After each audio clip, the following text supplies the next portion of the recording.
በዛሬዋ ቀን ለመለወጥ የምትፈልጉ በጣም ብዙ ሰዎች ትኖራላችሁ። ለመለወጥም ደግሞ ብዙ መልሶችን ትፈልጋላችሁ። የሆነችም ማስተካከላት ነገር ካለች ትላላችሁ። ህይወታችሁን በአንድ ምሽት መቀየር የምትችሉ መስሎ ሊሰማችሁ ይችላል። ያቺን ምክር ስትጠብቁ ትቆያላችሁ። ትክክለኛው ለውጥ ግን በዛ መንገድ አይመጣም። ብዙ ጊዜ የሰው ልጆች እውነታን እንፈራለን። ይህም የሆነበት ምክንያት ደግሞ እውነታ ብዙ ጊዜ ፊልተር የለውም ወይንም ለኛ ስሜት አያስብም። ያንን እውነታ ስንሰማው ቢከፋንም ብንደሰትበትም እውነታው እውነታ ሆኖ ይቀጥላል። ስለዚህ ዛሬ እኔ የምነግራችሁ ነገር ለእናንተ ደስ ላይላችሁ ይችላል ወይንም ስትሰሙት ሞቲቬሽናል ላይመስል ይችላል። ነገር ግን ህይወቴን ላስተካክል፣ ህይወቴን ትንሽም ቢሆን እየለወጥኩ ልምጣ ብላችሁ የምታስቡ ከሆነ ዛሬ የምንነጋገራቸው ነገሮች ለእናንተ በጣም አስፈላጊ ይሆናሉ። የመጀመሪያው ምንድነው ካለን አይደንቲቲ የሚባል ነገር እናገኛለን። ማንነት ልንለው እንችላለን። ብዙ ጊዜ በህይወታችን እኛ መሆን የምንፈልገው እንዲህ አይነት ሰው ነው ብለን ስናስቀምጥ አቺቭ ለማድረግ የምንፈልገው የሆነ አይደንቲቲ ተቀምጦልናል። ከአስተዳደጋችን የመጣ ችግር ነው። ከልጅነታችን ጀምሮ ዋጋችን በውጪ እንደሚገኝ ኤክስተርናል እንደሆነ አድርገን የተማርነው። በማህበረሰባችን ውስጥ በጣም የሚከበሩ ሰዎች በጣም ብዙ ገንዘብ ያላቸው ሰዎች ናቸው፣ ወይንም በጣም በሚታወቅ ድርጅት ውስጥ ከፍተኛ ስልጣን ያላቸው ሰዎች ናቸው። አለበለዚያም ሁሉም ሰው የሚፈልጋትን ሴት ያገባ ሰው ነው። እነዚህ ሁሉ ትክክለኛውን መንገድ አያመላክቱ። የሚያፈስ ባልዲን አምጥታችሁ ያንን ባሊ ልሙላው እንደማለት ነው። ሁሌም ቢሆን ውሃ በጨመራችሁ ቁጥር ይፈሳል። የዚህችን ዓለም እውነታ ማወቅ ከፈለጋችሁ እናንተ እስክታሸንፉ ድረስ ከላይ እስክትገኙ ድረስ ማንም ሰው ስለ እናንተ ግድ አይሰጠው። እላይ እንኳን ሆናችሁ ቢባል አሸነፋችሁ ቢባል እንኳን አብዛኛው ሰው አሁንም ለእናንተ ግድ የሚሰጥ አይደለም። ስለዚህ ህይወታችሁን ለማስተካከል ስትሞክሩ ወይንም ለመቀየር ስትሞክሩ የሰዎችን ናሬቲቭ ተመልክታችሁ ሰው እንዲህ ሊለኝ ይችላል፣ ሰው እንዲህ ሊያስብ ይችላል፣ ለሰው የሚታየው ህይወት ይሄ ነው ብላችሁ አስባችሁ ልታደርጉት አይገባም። ለራሳችሁ የሚጠቅማችሁን ነገር ብቻ ኮንስትራክት እያደረጋችሁ ለፉ። የእናንተ አይደንቲቲ ወይንም ማንነታችሁ ሊደገፈው የሚገባው ኤክስተርናል የሆነ ነገር ላይ አይደለም። በስራችሁ፣ በምትነዱት መኪና፣ ባላችሁ ገንዘብ፣ በእነዚህ ነገሮች ላይ ሳይሆን ግን የበለጠ ጥልቅ የሆኑ ነገሮችን ቢደገፍ ባይ ነኝ። ለምሳሌ ዋጋችሁን፣ ካራክተራችሁን፣ እሴቶቻችሁን፣ ነገሮች ሲከብዱባችሁ ድጋሚ የምትነሱበት መንገድ፣ እነዚህ ሁሉ ነገሮች በጣም አስፈላጊ ናቸው። ሁላችንም በሰው መታየት እንፈልጋለን። ያንን አቴንሽን ክሬቭ እያደረግን የምንሄድ ሰዎች ነን። ነገር ግን ማንም ሰው ሳያየንስ ምን አይነት ሰዎች ነን? ትክክለኛው ማንነታችን ያ ነው። የሚያስገርመው ነገር ሰዎች እኛን እንዲመለከቱን ሳንፈልግ ስንቀር በቃ ይህንን ኤክስተርናል ቫሊዴሽን አልፈልገውም፣ የሰዎች ትኩረት ቢቀርብኝ ይሻለኛል ብላችሁ ራሳችሁ ላይ ብቻ ፎከስ ስታደርጉ የዛኔ ደግሞ መታየት ትጀምራላችሁ። ሰዎች ከልባቸው ስለ እናንተ ማወቅና መረዳትን ደግሞ የሚፈልጉት የዛኔ ነው። በህይወት ዘመናችሁ በጣም ብዙ ጊዜያችሁን የምታሳልፉት ሰው ራሳችሁ ናችሁ። ስለዚህ ከራሳችሁ ጋር አብዛኛውን ጊዜ እያሳለፋችሁ የምትቀጥሉ ከሆነ ደግሞ ከራሳችሁ ጋር ተስማምታችሁ ብታልፉ ይሻላል። ራሳችሁን እየሸሻችሁ ሌሎች ሰዎች ስር ከመሸሸግ ይልቅ ከራሳችሁ ጋር ምቾትን ማግኘት መቻል ይኖርባችኋል። የዛኔ ትክክለኛው መንገድ ላይ ናቸው። ወደ ሁለተኛው ደግሞ ልምጣ። ፍሬንድሺፕ ወይንም ደግሞ ጓደኝነት። አሁን የምነግራችሁ ነገር ልትሰሙት የማትፈልጉት ነገር ሊሆን ይችላል። ነገር ግን ወደፊት ከመጎዳትም ሆነ ውጥረት ውስጥ ከመግባት የሚታደጋችሁ እውነታ ነው። ሁሉም ጓደኞች እስከ መጨረሻው አብሯችሁ መቆየት አለባቸው ማለት አይደለም። እያንዳንዱ ጓደኝነት የራሱ የሆነ ማብቂያ ጊዜ አለው። የኛ ችግራችን ደግሞ ምንድነው? የድሮ ጓደኝነታችንን ልክ እንደ ድሮ ልብሳችን መያዝና ሁሌም ቢሆን አጠገባችን ማስቀመጥ እንፈልጋለን። በ20 ዓመት የምንለብሰው ልብስ በ40 ዓመታችን የምንለብሰው ልብስ አይደለም። ስለዚህ የድሮውን ልብስ አውጥተን መጣል መልመድ አለብን። ያንን ልብስ ለመልበስ ብንሞክር በፍጹም ላይሆነን ይችላል። ታዲያ ስትሬች ላርገው፣ ልለጥጠውና እንደምንም አድርጌ ልልበሰው ካልን አሁንም አይሆነንም። ጓደኝነትም ልክ እንደዚህ ነው። ወደፊት የትኛው ቦታ ላይ ልትገኙ እንደምትችሉ መገመት ከፈለጋችሁ 5 ወይንም 4 ጓደኞቻችሁን መርጣችሁ እነሱ ወዴት እየሄዱ እንደሆነ ተመልከቱ። እናንተም የምታቀኑት ወደ ተመሳሳይ የህይወት አቅጣጫ ነው። ስልካችሁን ወይንም ኮምፒውተራችሁን ተቀብዬ ዛሬ እናንተ ስልካችሁ ላይ ምን አይነት ነገሮችን ሰርች ስታደርጉ እንደነበረ ብመለከት እነዛን ሰርች ያደረጋችሁትን ነገሮች በተደጋጋሚ ተመልክቼ ምን አይነት ሰው እንደሆናችሁ መገመት እችላለሁ። ስለዚህ ጓደኞቻችሁን ዞር ዞር ብላችሁ ተመልከቱ። ምን አይነት ጓደኞች ነው ያሏችሁ? ወደማትፈልጉት ነገር እየገፉ እያስገቧችሁ የተሻለ ሰው እንድትሆኑ እያደረጓችሁ ነው ወይንስ አሁን ያላችሁበት ቦታ እንድትቀሩ ነው የሚፈልጉት? እነዚህን ጥያቄዎች በደንብ ልትመልሱ ይገባል። ጓደኞቻችሁ ማን እንደሆኑ፣ አብዛኛውን ጊዜያችሁን ከማን ጋር እንደምታሳልፉ፣ ምን አይነት ስራዎች እንደምትሰሩ፣ ምን አይነት ነገሮችን እንዳተረፋችሁ፣ እነዚህ እንዳለ የእናንተን የወደፊት ህይወት የሚገምቱላችሁ ነገሮች ይሆናሉ። ምክንያቱም ጓደኛ ማለት መስማት የምትፈልጉትን ነገር የሚነግራችሁ ሰው አይደለም። ነገር ግን እውነታውን መስማት ባትፈልጉትም እየመረራችሁ እንድትቀበሉት የሚያደርጋችሁ ነው። በጣም የሚዋደዱና የሚግባቡ ጓደኞች ሁሌም ቢሆን እርስ በእርስ እሺ የሚባባሉ አይደለም። እምቢ ማለት ያለባቸው ነገር ላይ እምቢ ይላሉ፣ እሺ የሚያስብላቸውን ነገር ግን እሺ ይላሉ። በተጨማሪም ውላችሁ ስለገባችሁ ብቻ ጓደኞቼ ናቸው ብላችሁ ልታስቡ አይገባም። አንድ ላይ ልትውሉ የቻላችሁት የሚያገናኛችሁ ነገር እየበዛ ስለመጣ ነው እንጂ የምርም ጓደኞች ስለሆናችሁ አይደለም። ስለዚህ ይህንን ልዩነት በደንብ እወቁ። ከፍሬንድሺፕ አልፈን ደግሞ ወደ ሪሌሽንሺፕ እንምጣ እስቲ። የፍቅር ግንኙነቶች። ስለ ፍቅር ካወራን አይቀር ከኳንቲቲ ይልቅ ኳሊቲ ይሻላል። ያ ማለት ቁጥር ከማብዛት ይልቅ ኳሊቲውን ጥራቱን ማብዛት ይሻላል።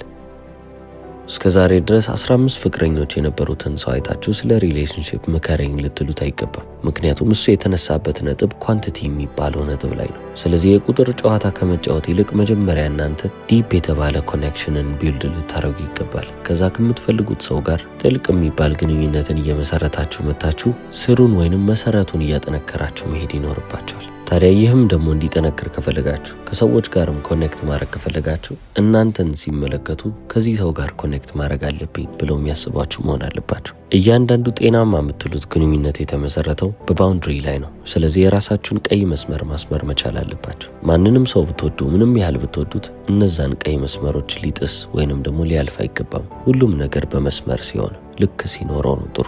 ምንም አይነት ባውንድሪ ከሌላችሁ ወይንም ደግሞ ምንም የምታሰምሩት መስመር ከሌላችሁ ማንም ሰው እናንተን እንደ መረማመጃ እየቆጠራችሁ ይሄዳል።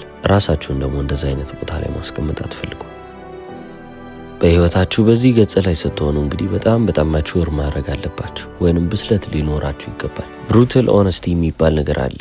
እውነታችሁን ነው የምትናገሩት፣ ነገር ግን ያ እውነታ በጣም ያንን ሰው ሊጎዳው ይችላል። ኦነስቲ እንዳለ ሆኖ ያ ኦነስቲ ግን ብሩታል መሆን የለበትም። ያንን የሚሰማውን ሰው መስበር የለበትም። ስለዚህ ኦነስቲ ከተባለ በትክክለኛው መንገድ ያንን ሪፍሌክት ማድረግ መቻል ይኖርባቸዋል። ጥፋት ካጠፋችሁም ደግሞ ይቅርታ ማለት መልመድን መቻል አለባችሁ። ይቅርታ እንዳላችሁ አስመስላችሁ ልታልፉት ትችላላችሁ። ነገር ግን የምርም ይቅርታ ብላችሁ ከልባችሁ ሲሆን ነው ጥሩ። አንድን ሰው አስከፍታችሁ እንደዚህ ስለተሰማህ በጣም አዝኛለሁ፣ እንደዚህ ስለተሰማሽ በጣም አዝኛለሁ ካላችሁ ይህ ይቅርታ አይደለም። ይቅርታ ይመስላል፣ ነገር ግን በደለኛው አንተ ነህ የሚል መልእክትን ይይዛል። ይቅርታ መጠየቅ ካለባችሁ የምርም ደግሞ ከልባችሁ ተነስታችሁ ልጠይቁ ይገባል። በሪሌሽንሺፕ ውስጥ ሌላ በጣም አስፈላጊው ነገር ሰዎች እንዲህ ነኝ ብለው ሲነግሯችሁ፣ ማንነታቸውን ሲያሳያችሁ ሁለተኛ ማስረጃ አጠብቁ፣ ወዲያው እመኗቸው። አንዳንዴ ለነሱ ባለን መውደድ ስለምንታወር ነው ይህንን ጎናቸውን ልብ እያለን ማንመጣው። እኔ እንዲህ ነኝ ብለው ሲያሳያችሁ እንደዛ እንደሆኑ አድርጋችሁ ውሰዱት። ወደ አራተኛው ርዕስ እንምጣ። ካሪየር ቾይስ። በህይወታችሁ የምትሰሩትን ስራ የምትመርጡበት ጊዜ ይመጣል። ሙያችሁ ምንድን ነው? በየትኛውስ በኩል ነው ልታገለግሉ የተዘጋጃችሁት? መልሳችሁ ምንም ይሁን አንዳንድ እውነታዎችን መረዳት ያለባችሁ ጊዜ ላይ ናቸው። እናንተ ተቀጥራችሁ የምትሰሩበት ድርጅት ስለ እናንተ ግድ አይሰጠውም። ዛሬ እናንተ ብትታመሙ ወይንም ከዚህ ይቻለን ብታልፉ፣ ነገ በእናንተ ቦታ ሌላ ሰው ይቀጠራል። ሌላ አዲስ ታሪክ እየተሰራ ይመጣል። ተቀጥራችሁ የምትሰሩበት ድርጅት ለእናንተ ትልቅ ነገር ቢሆንም መኖሪያችሁ፣ ልጃችሁን ማሳደጊያችሁ፣ ቤት ኪራይ መክፈያችሁ ቢሆንም ለነሱ ግን አንድ ተራ ሰው ናቸው። በቢዝነስ ዓለም ውስጥም ብዙ ጊዜ ሎያልቲ ወይንም ታማኝነት በአንድ በኩል ብቻ ነው ያለው። አንዱ የተሻለ ጊዜ ሲያገኝ ወይንም የተሻለ አጋጣሚ ሲያገኝ ወደ ሌላኛው ትልቁ ነገር እያለፈ ይመጣል። ማንም ማንንም ቆሞ የሚጠብቅበት ጊዜ የለም። እነዚህን እውነታዎች እየተቀበላችሁ በመጣችሁ ቁጥር የተሻለ ሁኔታ ላይ እየተቀመጣችሁ ትሄዳላችሁ። ይቺ ዓለም ታፍ ነች። ከባድ እንደሆነች አውቃችሁ አጨዋወታችሁንም በዛው ልክ ከፍ ልታደርጉ ይገባል። ወረቀትና ዲግሪ ለመሰብሰብ አትቸኩሉ። ከዛ ይልቅ የተሻለ ስኪልን ወይንም ደግሞ ክህሎትን ለማዳበር ሞክሩ። ማስተርስ ዲግሪ ይሁን ፒኤችዲ ይሁን ወይንም የተለመደውን ባችለርዝም ቢሆን ልክ እንደ ስቴዲየም መግቢያ ቲኬት ሊሆናችሁ ይችላል እንጂ የምርም ተጫዋች አያረጋችሁ። ተጫዋች መሆን ከፈለጋችሁ እዛ ላይ ስኪል ሊኖራችሁ ይገባል። በመጫወት ውስጥ እናንተ ክህሎት ሊኖራችሁ ይገባል። በተማራችሁበት በየትኛውም ነገር ውስጥ እናንተ ምርጥ ልትባሉ ይገባል። ክህሎታችሁ ነው ብዙ ቦታ የሚያደርሳችሁ እንጂ ዲግሪያችሁ አይደለም። መቼ ወደ ስራ መግባት እንዳለባችሁና መቼ ከስራ መልቀቅ እንዳለባችሁ ለይታችሁ እወቁ። ቅድም እንዳልኳችሁ ድርጅቶች ስለ እናንተ ግድ አይሰጣቸው። እንደናንተ አይነት በሺህ የሚቆጠር ሰራተኛ አላቸው። ከዛ ቦታ ላይ ከወጣው ህይወቴ ምን ሊሆን ይችላል ብላችሁ ፈርታችሁ እዛ ስራ ላይ ተጣብቃችሁ እንዳትቀሩ። ስራውም ስለተመ እየተመቻችሁ እዛ ቦታ ላይ መቅረት አለባችሁ ማለት አይደለም። ከኮምፎርት ዞናችሁ በወጣችሁ ቁጥር የተሻለ ታድጋላችሁ። በዚህች ዓለም ውስጥ ሌላው ሩቅ ሊያስጉዛችሁ የሚችለው ነገር የምታውቋቸው ሰዎች ናቸው። ከምትሰበስቡት ወረቀት በላይ የምታውቋቸው ሰዎች የእናንተን ሕይወት በትልቁ ሊለውጡላችሁ ይችላሉ። ስለዚህ ጄኒውን የሆነ ቅንነት የተሞላበትን ከልባችሁ ያንን ፍላጎት አምጥታችሁ ከሰዎች ጋር ኮኔክት ልታረጉ፣ ልትተዋወቁ፣ የበለጠ ግንኙነት ልትመሰርቱ ይገባል። ስለ ደሞዝ ከተወራ ደግሞ ደሞዛችሁን መደራደር መቻል አለባችሁ። የምሰራው ስራ ይሄ ነው፣ የሚገባኝ ይሄ ነው ብላችሁ እናንተ ይገባኛል ብላችሁ ያሰባችሁትን ነገር ቁጭ ልታረጉ ይገባል። በስራ ህይወታችሁ ውስጥ ምክር መቀበል ከፈለጋችሁ ወደሚወዷችሁ ሰዎች አትሂዱ። የበለጠ የሚጠቅሟችሁ ሰዎች በዛ በእናንተ መንገድ ላይ ያለፉ ሰዎች ናቸው። አብዛኛው ምክር የሚመጣው ከራሳቸው የህይወት ኤክስፒሪየንስ ነው። ይህ ማለት ለእነሱ የሰራ ነገር ለእናንተም ይሰራል ማለት ሳይሆን ቢያንስ የተሻለ ምክር ነው። ወደ አምስተኛው ነጥብ ደግሞ እንምጣ። ፋይናንሻል ሊትረሲ ከምንም ነገር በላይ አስፈላጊ ነው። ራሳችሁን በገንዘብ ዙሪያ ገንዘብ ምንድን ነው? እንዴት ነው የሚሰራው? እንዴት ነው ሰርኪዩሌት የሚያደርገው? እንዴት ነው ገንዘቤ ላባዛ የምችለው? አባዝቼ ሴት ነው የማረገው? ገንዘቤ በምን አይነት ንብረቶች ላይ መዋል አለበት? እነዚህ ሁሉ ነገሮች የገንዘብ እውቀት ይባላሉ። በገንዘብ ዙሪያ እናንተ አዋቂ ልትሆኑ ይገባል። በጊዜ ይህንን እውቀት ከያዛችሁ ነፃነታችሁን የገዛችሁ ሰዎች ትሆናላችሁ። አለበለዚያ ለሰው ልጅ ባሪያ ሆናችሁ የምትኖሩ ናችሁ። ሁሌም ቢሆን እያሰባችሁ እየተጨነቃችሁ ነው የምትኖሩት። ስለ ኢንቨስትመንት ለማወቅ ሞክሩ። ስለ ታክስ ስርዓቱ በደንብ ተረዱ። በተጨማሪም ስለ ባጀቲንግና ዕዳም ካለባችሁ ዕዳችሁን እንዴት መክፈል እንዳለባችሁ ሁሉንም ነገር ልታጠኑ ይገባል። አሁን እነዚህ ትምህርቶች የሚያጓጓችሁ ትምህርቶች አይደሉም። በጣም አሰልቺ ሊባሉ ይችላሉ። ነገር ግን አሰልቺ የሚባል ሌላም ነገር አለ። በ40 ዓመታችሁ ድሃ ሆናችሁ መኖርም አሰልቺ ነው። ለልጆቻችሁ ሕክምና መክፈል አለመቻልም በጣም አስጨናቂ ነው። ባለቤታችሁም የምትፈልገውን ነገር መግዛት አለመቻሏም እናንተን ሊያበሳጫችሁ ይገባል። በአጠቃላይ ፋይናንሻል ፍሪደም ሲባል ወይንም ደግሞ የገንዘብ ነፃነት ሲባል ብዙ ገንዘብ መስራት ይመስላል። ነገር ግን እሱም አይደለም። ፋይናንሻል ፍሪደም ማለት ኒዲንግ ለስ ማለት ነው። ፍላጎቶቻችሁ እንዳለ ትንሽ ሲሆኑ፣ አብዛኛው ሰው የማያስፈልገውን ነገር በማያስፈልገው ሰዓት በሌለው ገንዘብ ሰዎችን ለማስደመም ብሎ እየገዛ ነው። ሀብትን ስትገነቡ በዝምታ ውስጥ መሆን አለበት። ማንም ሰው ስለ እናንተ ፋይናንስ ማወቅ የለበትም። የገንዘብ ህይወታችሁ፣ የፍቅር ህይወታችሁና የግል ሚስጥራችሁ የእናንተ ህይወት ብቻ ነው። ሌላ ሰው ስለዚህ ምንም ሊመለከቱ አይገባም። በተጨማሪም ዲሌይድ ግራቲፊኬሽን ማለት ምን ማለት እንደሆነ፣ ለምን አስፈላጊ እንደሆነም ደግሞ ልታውቁ ይገባል። ዲሌይድ ግራቲፊኬሽን ማለት ደስታን ማዘግየት ማለት ነው። ሆን ብላችሁ አሁን ላለመደሰት መሞከር። ስልካችሁ በትክክል እየሰራላችሁ ከሆነ አዲስ ስልክ ስለመጣ ብቻና መግዛት ስለቻላችሁ ብቻ ያንን ስልክ መግዛት የለባችሁም። አቆዩት። ዛሬ ወጥታችሁ መዝናናት እንደምትችሉ ስላወቃችሁ ወይንም ገንዘቡ ስላላችሁ ወጥታችሁ መዝናናት አለባችሁ ማለት አይደለም። ይቆይ። ስራ ሊያሳልፉ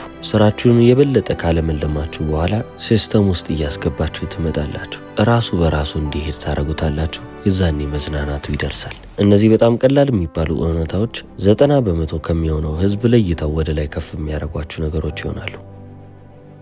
ወደ ቀጣዩ ነጥብ እንለፍ። ቢልዲንግ ላይፍ ኖት ጀስት ሊቪንግ። መኖሪያችሁን መመስረት ብቻ ሳይሆን ህይወታችሁን መመስረት መቻል፣ መኖር መቻል ማለት ነው። የህይወት ዓላማ ራሴን ፈልጌ እንዳገኝ ነው። ራሴን ፈልጌ ካገኘው በቂ ነው ብላችሁ ታምኑ ይሆናል። ያ ብቻ ግን በቂ አይደለም። ህይወት በአጠቃላይ ክሪኤቲንግ ዋን ሰልፍ ልትባል ትችላለች። አንድ ሰው ራሱን እየሰራ ራሱን እየገነባ ይመጣል። በህይወት ትላልቅ ነገሮችን ማሳካት የምትፈልጉ አይነት ሰዎች ከሆናችሁ ኮምፎርት የእናንተ ጠላት ነው። ምቾት ለእናንተ ጥሩ አይደለም። ከምቾታችሁ ልትርቁ ይገባል። አልፎ አልፎ ከምታደርጉት በጣም ትላልቅ ነገሮች በየቀኑ የምታደርጓቸው ጥቃቅን ነገሮች የበለጠ ቦታ ሊሰጣቸው ይገባል። ምክንያቱም ትልቁን ውጤት ይዘው የሚመጡት እነሱ ናቸው።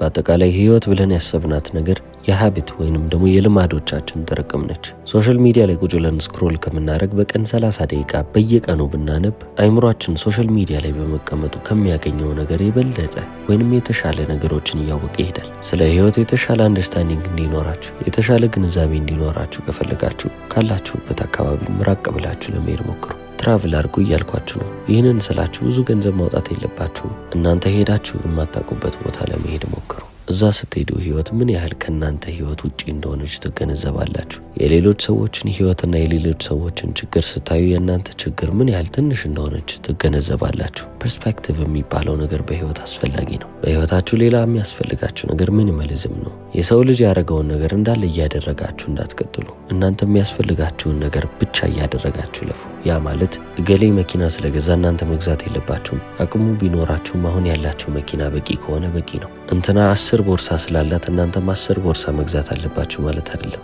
2 ቦርሳ ካላችሁ አሁንም በቂ ነው። የምትይዙትን ነገር እያበዛችሁ በመጣችሁ ቁጥር ለነዛ ነገሮች የበለጠ እስረኛ እየሆናችሁ ነው የምትመጡት። ሚኒማሊዝም ውስጥ ግን ትልቅ የሚባል ፍሪደም አለ። ነፃነታችሁን ታውጃላችሁ። በገንዘባችሁ የምትገዙትን ነገር እያበዛችሁ በመጣችሁ ቁጥር ግን ልክ እንደ ተሳቢ ሆናችሁ ነው የምትቀሩት። የነዛ ነገሮች እስረኛ ሆናችሁ ተቀመጣችሁ ማለት ነው። ሁሌም ቢሆን ተሳስራችሁ ነው የምትቀሩት። ከሁሉምና ከምንም በላይ ልባችሁን ተመልከቱ። ዋጋችሁ የት ነው ያለው? እሴቶቻችሁ የት ነው ያሉት? በህይወት ቅድሚያ የምትሰጧቸው ነገሮች ምንድን ናቸው? ሐቀኝነት፣ ታማኝነት፣ ቅንና ለጋስ መሆን በህይወታችሁ ልትሆኑ ከሚገቧችሁ ነገሮች ውስጥ አንደኞቹ ናቸው ብዬ አምናለሁ። ህይወታችሁን መለወጥ ከፈለጋችሁ እነዚህ ነገሮች ከበቂ በላይ ሊለውጧችሁ ይችላሉ። ምክሬ ብቻ ግን በቂ አይደለም። እናንተም በተግባር እነዚህ ነገሮች አፕላይ ልታደርጉ ይገባል። እስከ መጨረሻው ስለተከታተላችሁኝ አመሰግናለሁ። ቻው።